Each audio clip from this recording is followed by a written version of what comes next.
Dr. Travis Harmon Goodson. Today is December 16th, 2023. Okay, so tell me a little bit about your backstory of the man who you are today. Just a little bit about that first. So first and foremost, I'm a firm believer in Jesus Christ. Like, God is who got me here, God is who sustains me, and God is what's made all this possible. So I was born in San Diego, California, and raised by a military family.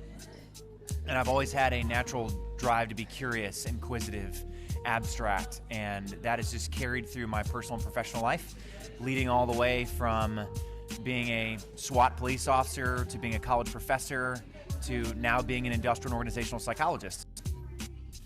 So I see you do a lot in the community here, Albany, especially what you do for different people, giving back. So could you tell us what drives you to do that? What's your passion behind your heart of giving?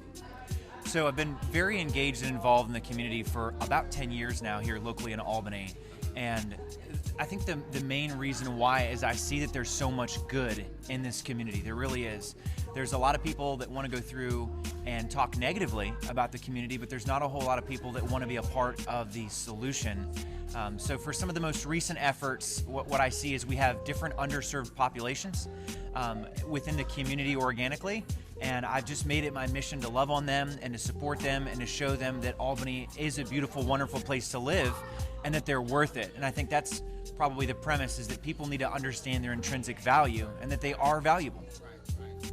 So could you tell us about the program that you do every year about that? Give us the name and everything. Yes. And how did that come about? So every year at Thanksgiving and at Christmas, I do two different events. So one of them is Operation Turkey, and the other one is Operation Christmas Hog. So I started these 4 years ago, and it came out of a small backstory here. So roughly 4 years ago, my father was diagnosed with stage 4 cancer. And when he was diagnosed with cancer, it was right around the holiday season. And because of chemotherapy and treatments, I was not able to spend time with him during the holidays. I was very depressed, it was very sad, and I had a group of people around me that saw me in this depressive state, and they're like, hey, this isn't you. And they said, the Travis that we know is always one to fix things, that's always going to develop a plan and execute on that. So I sat back, I got with some friends, some local businesses in the Albany area, Corks Wine and Charcuterie, that's owned by Rob, Melissa, Mitchie, and we partnered together and we said, hey, if we can't do Thanksgiving with our families, we're gonna make sure that everyone in the community that we can affect has those memories. So for Thanksgiving the first year, we took care of about 82 different families, fed hundreds and hundreds of people, and we got donations, people supported, we got volunteer support, and we basically delivered those meals to members in the community. So this is our 4th year running. We now have 3 official partnerships with the Albany Area ARC, the Lily Pad, and then also with Cancer Ties via Phoebe.